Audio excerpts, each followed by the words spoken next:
Hi, this is Carrie Brownstein. This is DJ Premier. This is Darren Aronofsky. You got the RZA right here. Rose McGowan. Radiohead. Aisha Tyler. Tribe Called Quest. Fred Armisen. Prince Paul. Javier Munoz. Seth Meyers. Frankie Cosmos. Flying Lotus. Hi, we're Chaim, and you're listening to the Talkhouse Podcast.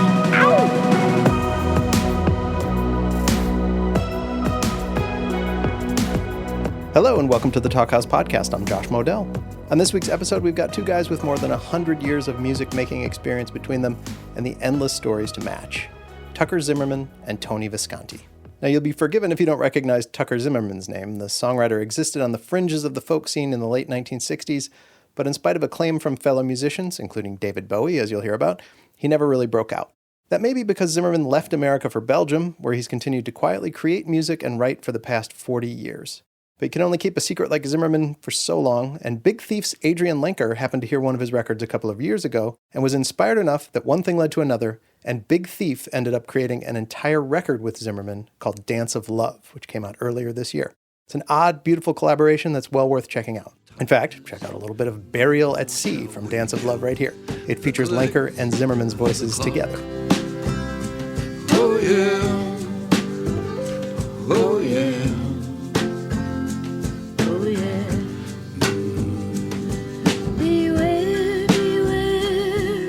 Seaweed in her hair, a mermaid strums a haunted mandolin. The other half of today's conversation is a legendary musician and producer who also had a lot to do with bringing Tucker Zimmerman into the public consciousness. Tony Visconti is best known for his many, many collaborations with David Bowie, with whom he worked closely over Bowie's entire career. Visconti has also produced records for T-Rex, Morrissey, Sparks, and way more than I have time to list here. But for purposes of this conversation, we need to note that he helped create Zimmerman's 10 Songs album back in 1968, which they get into in this chat. They've stayed in touch over the years, and you'll hear the affection in their voices. Speaking of voices, the third person who pops up briefly in this chat is Tucker's wife, Marie Claire, who also appears on the cover of Dance of Love and contributes some vocals. Elsewhere in this conversation, Tucker and Tony talk about their early adventures together, including an acid trip facilitated by a guy named Dr. Sam. They chat about Bowie, of course, and Tucker gets a chance to thank Tony for helping him out over the years, and how he's glad Tony didn't agree to produce an ABBA record when he had the chance. Enjoy.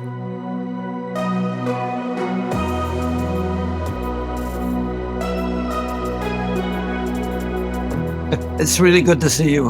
Really good. Good to see you too. We're still kicking around. Yeah, we are. So what are you up to right now? I'm recording an album with my lady, Christine Young. Christine, yeah.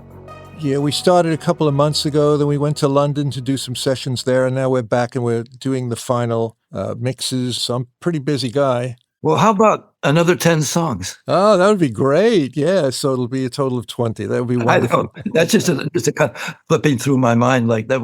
I would love to get together with you again someday, but I don't know at this point when that would be possible, you know. Well, I mean, I go to Europe like 2 or 3 times a year, and mainly London, but sometimes Paris. So I wouldn't be far from you. It's possible we could meet up somewhere. You're still in Belgium? It's the same place you visited, the same place.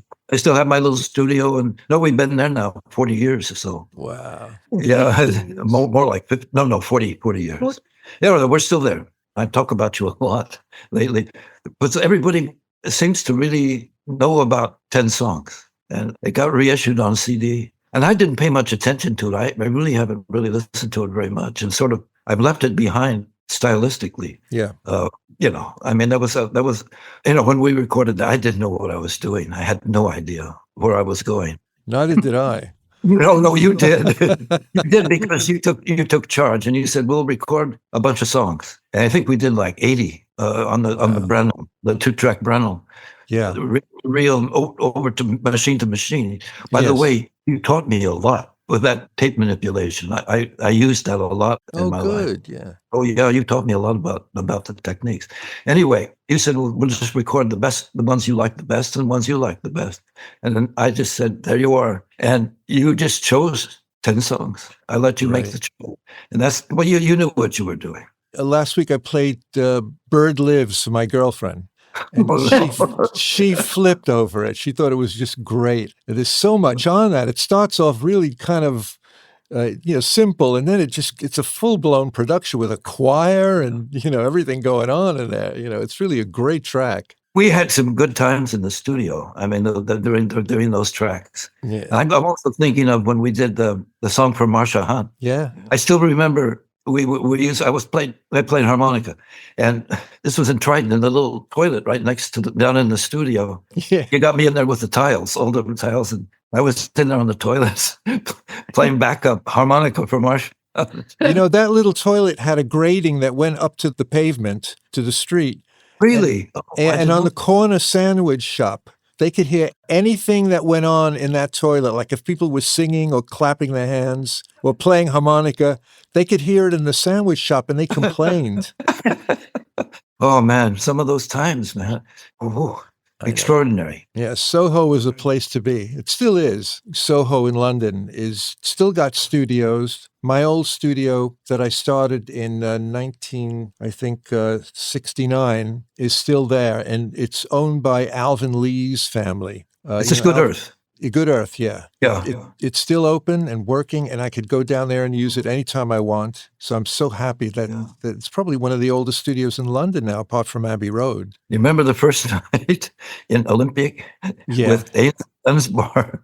We were just standing side by side going at it and facing easily. And he was going at it, and I didn't know what was going on. I was just screaming and shouting. And that was Bird Lives. Yeah, that was Bird Lives. What a great track that is. It's terrific. And I said to her, you know who Bird is? She goes, of course I know who Bird is.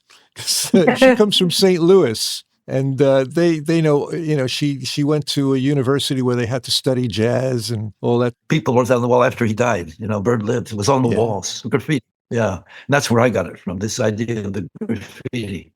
They stopped writing that, but I think I'm going to start writing it again. Okay, good idea. How about you? We live too. Yeah. They are living. Tucker and Tony live. Okay.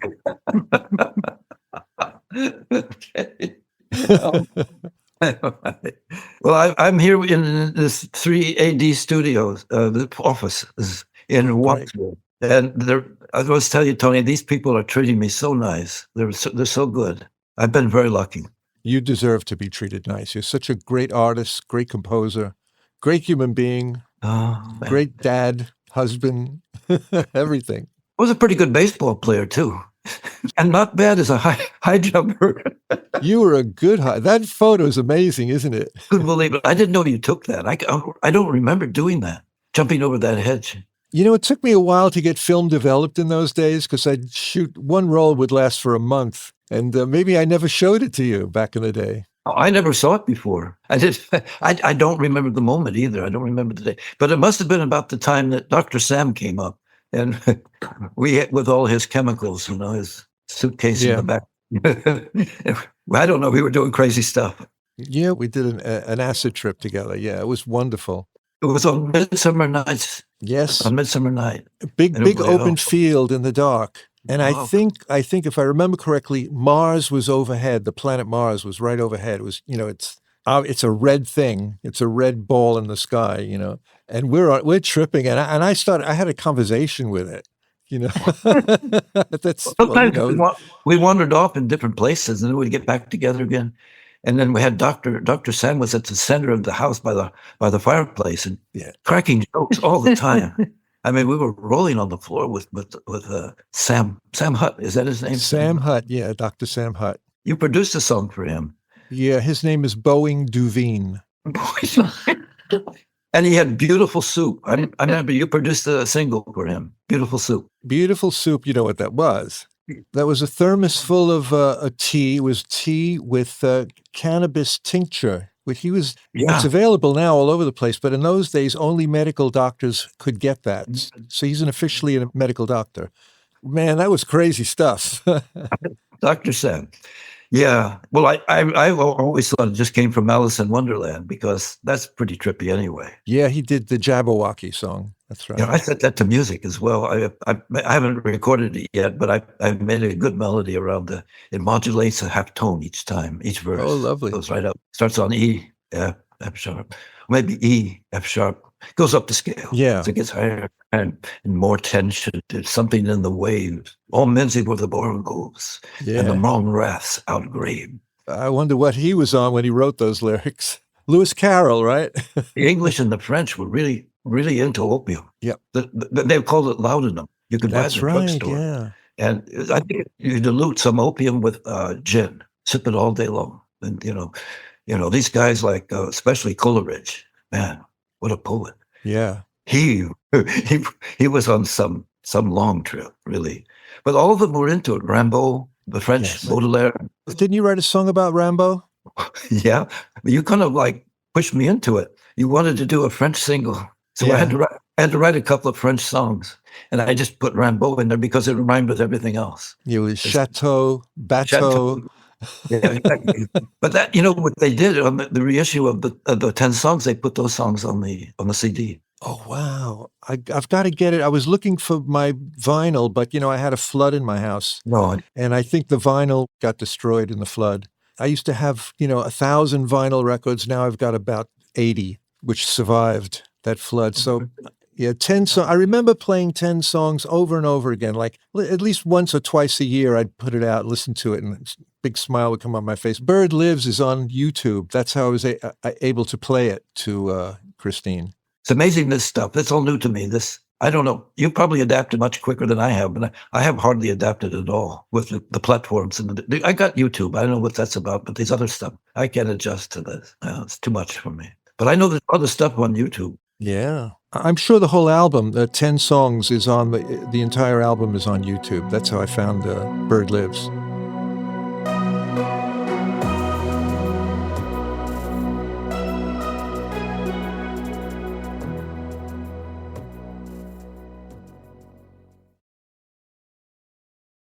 Christine said she couldn't come today. She hurt her neck really badly, and she said, I would give anything to hear you and Tucker speak about things that happened like 50, 60 years ago. And she goes, because she really likes your music, and I've described, some of the good times we've had together and all that. And she said, oh, it sounds great that you have a friend for that long, and you could stir it up and talk about it and reminisce. And she would have loved to have been here. Tony, you're one of the few people I know in America anymore. I mean, of our generation. Yeah. I have a friend on the West Coast. My friend since we were 7 years old, 8 years old. We stayed connected all through our lives together. He died a couple of years ago. So that was the end for me. And I have only you on the West Coast of our generation. I have a lot of new friends, although in the East, and they're wonderful people. And I was over there in last July, a year ago, July, for the album. Wow, man, these people are so incredibly good and generous and giving. So many words that come to my mind, and I can't even speak them all. But they're treating me so well. They're treating me fantastic. And now we're on tour here in England, in Britain. And it's the same. Here I am with these people at 4AD, and they're doing everything for me. So anyway, enough about me. Here's Marie Claire. She wants to say something. Hi, Tony. Hello, Marie Claire. It's lovely to see you again. You've hardly changed. I recognized you immediately. Thank you. This is why I kind of liked you a lot then, too, because it was always positive and everything was always well and nice. And we laughed a lot. We laughed a lot. Yeah. We laughed. We had to. I mean, that's the way we survived. We laughed. Yeah. Yes. We laughed, and we had a boy. Of course. You met him. He was very small. And in fact, I brought him up to Brussels to meet you, and you came back on the train with us. Yes. You were recording that thing with Brown Sugar? No. Yeah. No, not Brown Sugar. Golden Brown by Hugh Cornwell and I forget the name of his group. Yeah, the Stranglers. Stranglers, yeah. And we met you there, and then you came back on the train with us. Yeah. You stayed over, and you brought a big black car, automated, what do you call it? Téléguidé. I'm speaking French. Big black Jaguar. And it rolled around the house, and then it stopped working. You didn't make your battery. But no, we appreciate that. I still think of it. A toy, you mean? A toy. Yeah, a toy. Yeah. It was like, we remote control. Yeah. Yeah. And we had great conversation that night. I remember talking to you for a we're talking together a long time. I'm not going to repeat anything from that, but we had a great conversation. Why? Look, you're really smart, intelligent, and I love speaking to you. I learned a lot from you too. You know, you've had experiences that were very different from mine. And how you went from San Francisco and ended up in Italy studying, I guess it was composition. Well, I was going for my PhD actually at that point. Oh, wow. I was going to become a professor of theory and composition. Wow. But then I came around after my second year in Rome. I came around to like, am I going to go back? And if I go back, I'll probably get arrested, because I was escaping the draft at the same time. Yeah. So I had to go back to Canada, probably. So I said, I want to get my songs. I'm going to go with my songs now. I'm just going to take a chance. So I left I call it the academic umbrella because they'd done everything for me for so many years. I could have gone on. I could have been a professor of music. I'd be retired now. And I'd probably have a pension and everything. Pension, yeah. And I have a friend who did that, or two friends who've done that. They're both retired and they don't know what to do. They don't know what to do with their lives. I stepped out from this umbrella, this academic umbrella that protected me so well. I mean, we lived like royalty in Rome. We had everything. So we came to London and I met you. And that was a huge change for me because it was the first time I'd ever scrapped for my life, Yeah. But it was good. Where were you living in London at the time? Well, this was with a terrible guy, Tony Secunda. Yeah. He got us an apartment on Oakley Street, which is off King's Road. I know that street, yeah. We lived there for some months and he was sort of left the payment up, but we snuck out not paying. We owed a lot of money. And I came to you and I think this is the point where he said, well, why don't we go up to the farmhouse let's get this farmhouse. And you got that in Oxfordshire. That was your doing. You arranged all of that, Tony, that we could go up there and live. And that was a really good move. Oh, I loved visiting you up there. It was idyllic, really beautiful area. I was thinking last night that maybe that woman that we didn't pay, that we ran out on, I owed her something like £300 or something like that. Maybe she was in the audience last night. Her son. Or her son was going to clean up on it. Where's the money? Well, no, we were scrambling around, we were in view. Tony, you helped me so much. I'm having these interviews and the Zoom interviews with a lot of journalists, and they always ask me about you. And I always say the same things because you helped me so much. You kept me alive. You put everything to me, And when there was, you gave me money, you kept me alive. And you gave me jobs, little jobs here and there in the studio, and doing back, studio stuff. Yeah. But I owe it so much to you, Tony, that we stayed alive. I don't know what I would have done. Well, I was just in my opinion, I really liked you and your music, and I thought, this guy is great. He needs support. I couldn't let you fall by the wayside or, not get anywhere in life. And I expose you to every contact I had who could help you. Like, I'm not a manager, but Tony Secunda was a manager at the time, albeit not a very good one. He was more of what we call a damager. He didn't manage people, he damaged people. And but then you also I introduced you to my young friend, David Bowie. When he heard your music, he thought you were like on the level of Bob Dylan. He just thought you were the real deal. And he was so excited that, you intimidated him. He was just a novice. His songs were good in those days, but he put you on a really high pedestal. And that's how you got to play in his a little nightclub thing he had going in Beckenham, Kent. You came down there and played, And also the Arts Lab, But we did one at his club in Bromley or Beckenham. That's what I'm talking about. Yeah, that's what it's Bromley it's on the border of Bromley and Beckenham. I think the Arts Lab was another gig. That's where he did the lights. That's where he did the lights. The light story is so funny. I told them to flip the fucking lights on. Yeah, I told a story to Christine. She said that's the funniest story she ever heard about a live performance where he wanted to put on like a San Francisco light show. I know he was doing his best to treat me. He was giving his gift And he was projecting it on your face, and I couldn't stand the oil art, the oil lights and all that. And you just kept yelling, "Turn it off, turn it off." And he didn't know what you were talking about. He thought it was the lyrics of the song because you didn't stop playing. So it was like the bridge of the song you were playing was called "Turn It Off" section. It was so funny. I was there that night. I ran back to him and I said, "I think Tucker wants you to turn it off." That was a weird gig. But he was so sweet. I really liked him. And they're asking me, what was your relationship? And I can't say that he was a friend, but I really respected him, and I felt very good things for him. And I want to tell you the story. I remember we sitting on your rug in Lexham Gardens. We were trading songs one night, sitting on the floor facing each other with our guitars. And I played a song, he played a song. We sort of like, "What do you think?" And then he played Space Oddity for the first time. And he asked me what I thought. I don't know if you remember this. And I said, "That's a pretty good song. But you got to take out that part about Major Tom. That's no good." I was critical of the song too. And in fact, I refused to produce it because I thought we had that guy up in space at the time, Glenn. Right.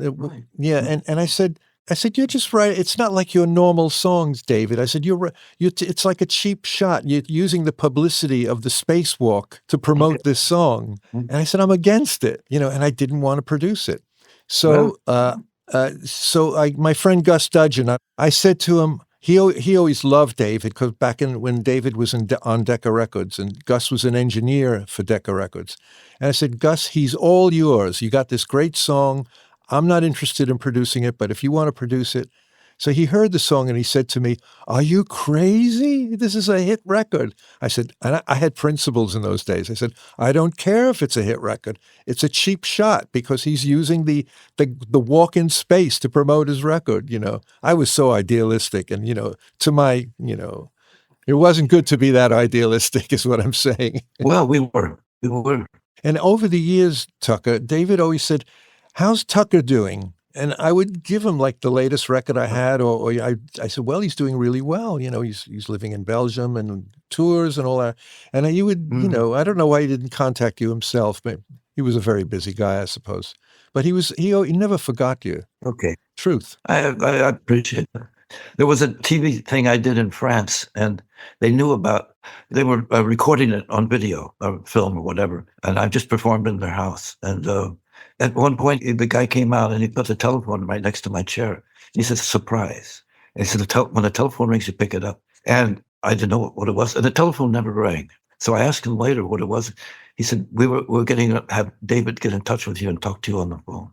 Whoa, I'm really glad he didn't call. I didn't like that at all. It was such a cheap thing. They were using him, trying to. Yeah. I'm glad he didn't call. And he had the sense not to, Yeah. I have ideals too. Yeah, good. Oh boy, so many things are going through my mind right now. I don't know. We could go on and talk for hours and hours. The CD you sent a while ago. What did I do? Oh, here it is. Oh, I know. Well, yeah. This one. Okay, that's kind of not too bad. I think it's a double album. It's a double. It's live, isn't it? Yeah, double live, and I tried to play a little bit of, I haven't heard it yet, but I tried to play it on my system here in my studio. This is my studio, and my CD player is not working for some reason. So I will listen to this. I'll go home and listen to this tonight. Right. I'm so sorry I haven't heard it, but it looks great. No problem. There's all kinds of stuff on there. And I just made another this last year. I was in the studio almost all year. A studio in Liège from February to November. And in between, I came to Vermont to do the album with Big Thief and Zach. He's here and others. So I was busy working on this album, and the producer is this guy in Bruges who's been supporting me all along with that album as well. He's done all my stuff in the last 25 years. And we started in February, and I said I got a little bit more than a single here. And so I said, "It'll be a double album." He said, "Go ahead, go do it." So it eventually evolved into a triple album. And this is still waiting to come out. So fantastic! I think it's a good album. I love the triple album, and I'm waiting for. Right now, I'm waiting for the dust to clear on this project because I want this to be clear. I don't want it to be messed up with The Dance of Love. I'm waiting for it to play out, and then we'll talk about the trio album. Okay. Album. So, and congratulations being signed to 4AD. That's one of the best labels in the world. You see, I didn't know that. It's fantastic. I didn't know that at all. You poor guy. That's good. I'm glad you didn't know that. But it is wonderful. These are wonderful people. And they're doing everything for me. There hasn't been one misstep. There hasn't been one promise that hasn't been fulfilled almost immediately, So there's no muddy water at all, which is unusual to me because, back in the 60s, we were struggling against a lot of muddy water and a lot of backstabbing and strange stuff, ugly stuff, But there's none of that in this generation, these wonderful people. I'm old enough to be their grandfather. So am I, probably. Well, we're the same, but the thing is, I don't feel any difference between us. I feel that, we're all on the same place. We're all in the same place. Time is not important. Age is not important. These days, it's a lot better. There's rarely do you encounter age discrimination anymore, especially when you're an artist, because when you're an artist, you are living in a timeless quantum area. You're living in centuries are in your head as an artist. And it reflects on your outside too, and it's a good time. So a lot of older people are getting they're getting releasing records of people who are 60, 70 years old. And that's really wonderful. It's not, because what the young people are doing nowadays, anybody can do on a laptop. Anybody. It's a no-brainer. You don't even play one note on these modern records. You download a drum loop, you download a bass line, you download a string pad with, like strings on it, and then you sing over it. And people are making hit records like this. It takes you about 3 hours to make a hit record if the song is good. Of course, but the songs aren't even that good. They're probably not simple nursery rhyme songs. We're back to that. Well, I was started a song today in the hotel, and I sort of questioned who was the songwriter. I remember, are you a songwriter? Who she is a songwriter or not? Have you dedicated your life to it? And it's a little more poetic than that, but that's the idea I started working with today. Is like, are you really a songwriter? Have you in for the long distance haul? Yeah. Or it's just a couple of songs. Maybe not.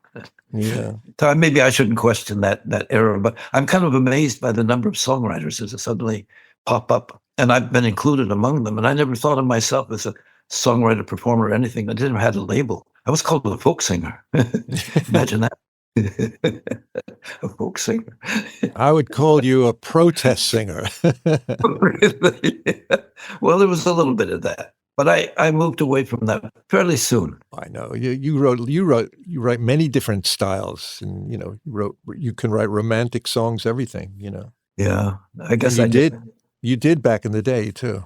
Well, can I reach out and touch you? I wish I could. I wish to give you a hug. I wish I could give you a hug, man. Can I have one? Can I have one too? Yes, mais certainement. Oh, wait a minute. There we are. Hi. Hello.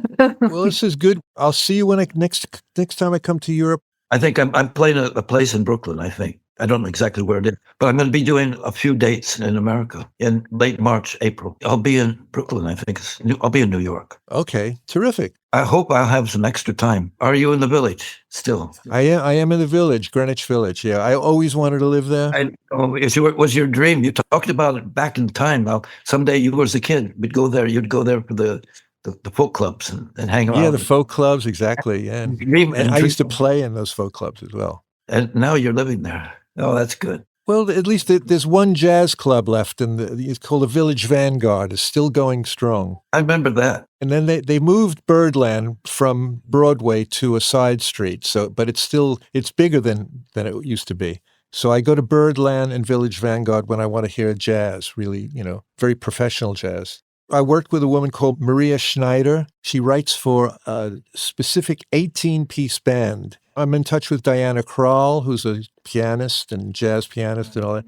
So I'm not still a rock guy. I mean, I do all kinds of music now. And right now I'm writing two string quartet arrangements for a Russian dissident called Boris. I can't pronounce his last name. Tony.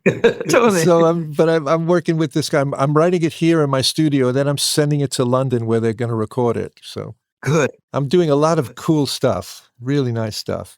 Good for you. I remember the day you were another place in London. You weren't in Putney anymore. Well, you had moved, and I think you were living with Mary at that time. And ABBA had asked you to produce, and you told me. I just turned them down. And I thought, wow, there was a whole thing you turned your back on. You had principles. Yeah, well, maybe I was just exhausted. Maybe, I don't know. Yeah, no. You made the right choice, I think, and you're doing what you want to do. That would have entangled you in all kinds of weird stuff. I think this Sabbath thing. There was a weird thing. Anyway, I remember that. All right. Well, go get some rest, Tucker. Okay, I will. Actually, I probably won't because I'm with all these guys, and we're going to go out for dinner now. And Tony, again, I have to say again and again, I'm so grateful for everything you've done for me. And we're here. Now we're here. And maybe we'll get together in next year in the spring, in March. Well, I'll go to your gig for a start. I'll see you at the gig, and we'll hang out maybe earlier that day. At the least we can do. But, if we could spend a couple of days together, that would be idyllic. That would be great. Thank you. Thanks for listening to the Talkhouse Podcast, and thanks to Tucker Zimmerman and Tony Visconti for chatting. If you liked what you heard, please follow Talkhouse on your favorite podcasting platform, and be sure to check out all the great stuff at talkhouse.com. This episode was produced by Myron Kaplan, and the Talkhouse theme is composed and performed by The Range. See you next time.